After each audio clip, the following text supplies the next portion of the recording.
Welcome to the world's first straight talk Solarcast. This is your go-to podcast for answers about solar. Brought to you by Solar Harmonics in Northern California, who invite their customers to own their energy by purchasing a solar panel system for their home, business, or farm. Each episode, we discuss questions facing people making the decision to go solar. The solutions to your questions are given to you straight by one of the leading experts in the solar industry, Jamie Duran, president of Solar Harmonics. Feel free to search our library for answers to questions that you're facing when considering solar. And now, here's Adam Duran, our host with the questions, and Jamie Duran, our solar expert with Straight Talk Solarcast. Hello, Jamie. Hello, Adam. How's everything in the land of solar this week? Well, it's nice and rainy, or at least threatening to rain, and it's going to be rainy for the next week or so. So, Yep. We're heading to the finish line of the end of the year. And so lots of people are very excited to get their solar in before the end of the tax year. And many of our listeners have been listening to the podcast and then looking at the news and seeing that, oh boy, that 30% tax credit might be in jeopardy, even though I don't think it is. But, at least right now, the thinking is that it is. And so we'll see what happens. Oh my God. Why do you think it's not in jeopardy? Well, remember we did our podcast last week, and for the Inflation Reduction Act, which is where the 30% tax credit lives and was renewed till 2034. That is, we said that 80% of the money that was allocated from the Inflation Reduction Act is going to red states. And so there's lots of senators and congressmen that don't want to see that sweet federal money turned off. So there's lots of new construction, new manufacturing plants that are being built right now. And without the Inflation Reduction Act, those plants would go away, as would all those jobs and all those votes. So, so I think we'll be fine. Every day is a brand new day. But we never know. But the thing I wanted to talk about, we've kind of talked about this before, and that is the legend of Bitcoin mining. And what do you know so far about Bitcoin mining? About mining, I know that you're a big proponent of it, and it takes a lot of electricity. So you better have solar, because those little machines running 24/7, they eat up the electricity. So you better have solar to offset that. And obviously Bitcoin has to pay for itself when you're doing that, right? So I don't know. That's all I got. That's pretty close, pretty good. So Bitcoin mining, there's a cryptocurrency called Bitcoin, and it doesn't reside on any one large data center or one big mainframe. It's distributed across the entire world, across thousands of computers. And even though it's called mining, it really should be called data processing. And so as you're recording the transactions that are happening on the Bitcoin network, on the blockchain, you get rewarded in a very, very small amount of Bitcoin. And so if the price of Bitcoin is $1,000 and you're generating, say, 0.00004 Bitcoin every day, and then let's just say you've been doing that for a few years, like a lot of Bitcoin miners have. And now the price since the election has gone up to nearly $100,000. And so if that Bitcoin, let's just say you mined one Bitcoin during that time, because you can get rewarded in a very, very small fraction of that Bitcoin.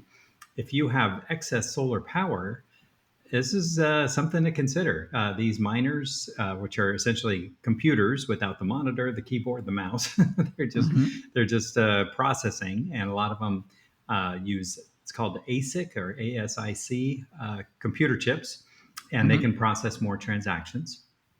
And so if you have one of these, as you mentioned, they do use a lot of electricity. And so I'm not really advocating yet, adding on to your existing solar or adding solar to your house and then filling up your garage or your living room with Bitcoin miners. Although, if the price goes to 500,000, then we might be seeing lots of that happening, because that's Wow. Even that small amount of Bitcoin could produce enough money basically on a daily basis. Conceivably, if you had enough solar and you had enough Bitcoin mining, let's just say it was generating $1,000 a day of Bitcoin, you could sell that same time, and then that's your job now. So it's kind of cool. Wow. And so it's not inconceivable. And most Bitcoin miners are really looking forward to that day. But 100,000, 5 years ago, 10 years ago, there was no way anyone was thinking that it was going to go to 100,000, but we're nearly there. And Yeah, it's I'm looking at it right now. It's 99,055. right. And Wow. so, if That you is had, let's just say, over the last 5 years, you had generated one Bitcoin and say it costs you, say, $2,000 in electricity, that's a pretty good return on investment. So oh my it's gosh. certainly something to consider, and like I said, if it goes to 500,000, that really, really small part of the Bitcoin that you'd be generating on a daily basis. So, and there's other factors to consider is that there's a fixed amount of Bitcoin. So there's only 21 million of these Bitcoin out there, and they're not making any more. And so every few years, it's called a halving, where that reward is reduced by half. And so, but it's still a very small amount.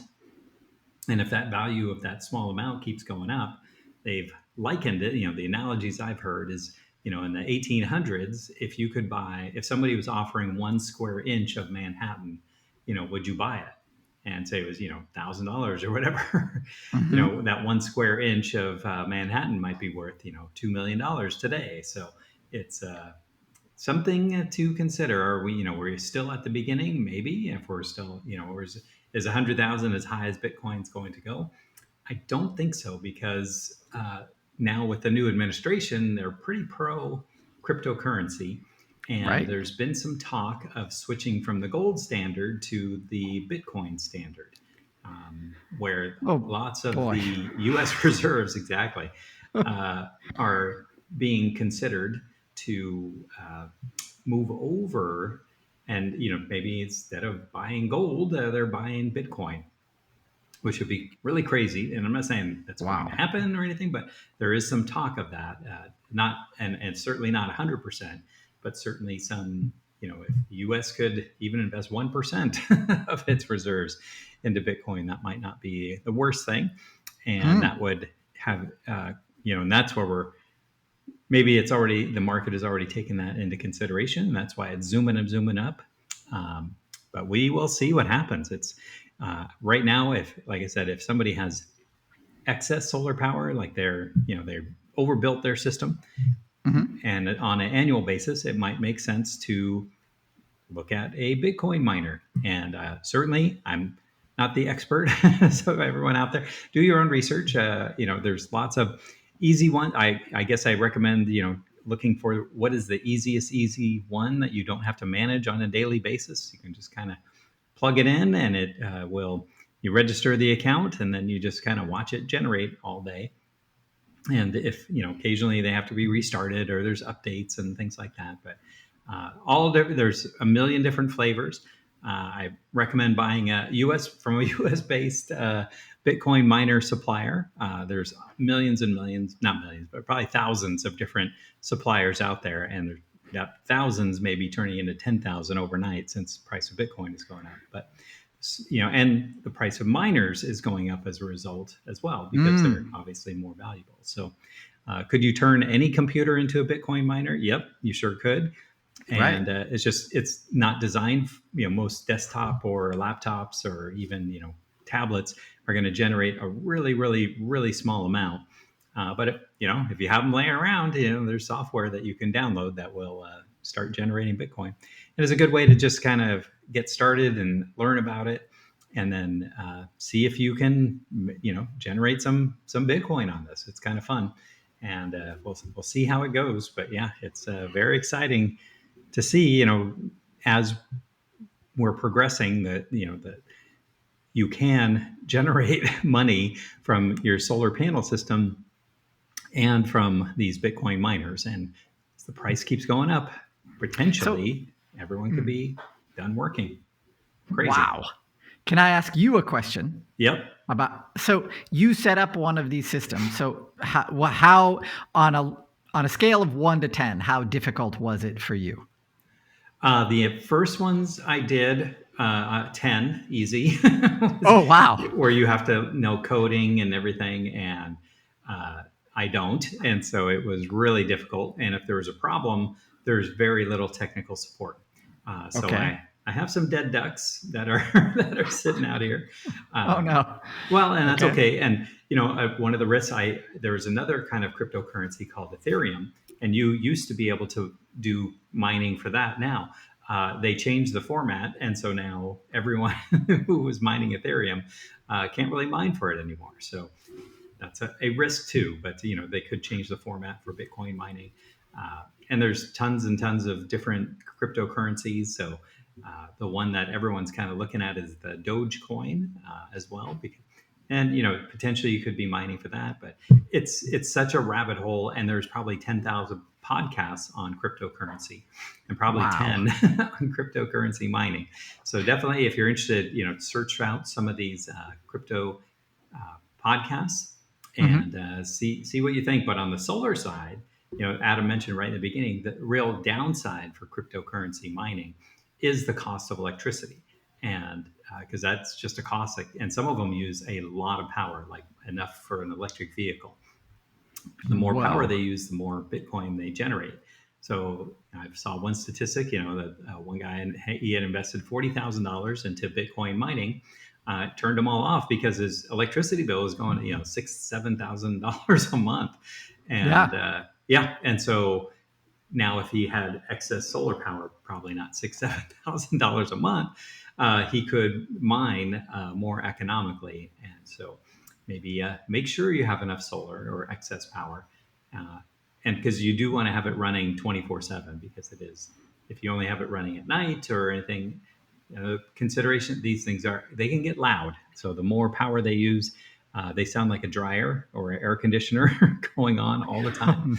So you there's a million different things to think of. So the ones I have now are really small. They don't generate a ton, but I don't really want to spend my life supporting them either, as far as, updates and computers and software and constantly having to watch them. So these ones are pretty reliable and pretty easy to set up. Nice. Yep. So trial and error is how you found yours, right? No, I did a lot of research, and then when I did find, settled on one with a reputable seller, and then bought the miners, and then seller disappeared, and but they were very supportive in the beginning. So, yep. Oh. Yep. You can't give them a shout out anymore, I guess. Oh no, I wouldn't do that. But there's lots of different resellers out there, and there's, like I said, it's a whole universe of Bitcoin mining. Point is that if you have excess solar power, it is something to consider, because now the price at 100,000, is it still a bargain? Possibly, if it can go to 500,000, but 500,000, ooh-wee, that's going to be some crazy times, I would say. Wow. Yep. Nice. That's it. All right. We're going to wrap it up there. Mm-hmm. Thank you for taking another few minutes out of your week to learn a little bit more about solar. Jamie's been doing this podcast for going on 7 or 8, maybe 9 years now. So this is a great resource for you to continually come in and stop by, check it out, because there's always something happening in the land of solar. If you have a question for Jamie for an upcoming episode, you can go to our Facebook page, Straight Talk Solarcast. You can also go to our library of our past episodes on our website, solarharmonics.com. Click on the podcast link at the top of the page to go check out that library.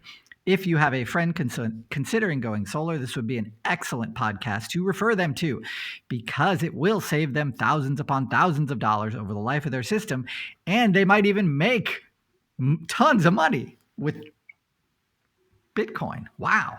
Who would have thunk it? All right. Until next time, everyone. See you. That's all for now. Thank you for listening to this episode of Straight Talk Solarcast with solar expert Jamie Duran. Join us each week for more answers to your solar questions. Speaking of questions, got some? Email us at solarcast@solarharmonics.com, and we'll be sure to give you an answer in an upcoming episode. This episode of Straight Talk Solarcast is brought to you by Solar Harmonics, the leading solar energy developer in Northern California, who invite you to own your energy. Visit them on the web at www.solarharmonics.com.